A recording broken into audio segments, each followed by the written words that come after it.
ஆண்டவர் சொல்றாரு, இனி நீ அலைந்து திரிவது இல்லை.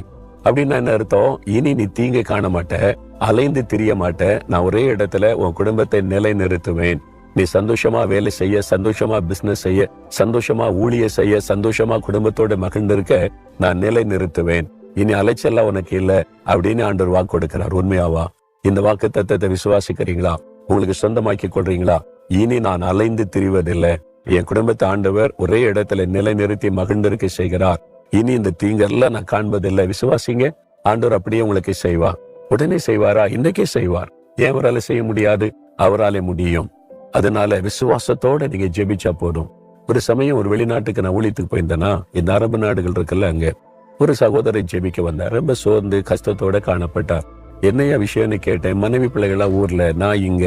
அங்கங்க அப்பப்போ போயிட்டு பார்த்துட்டு வர வேண்டியது இருக்குது. ஒரே அலைச்சல், நாங்க ஒன்னா இருக்க முடியல. நான் சொன்னேன், என் மனைவி பிள்ளைகளை கூட்டி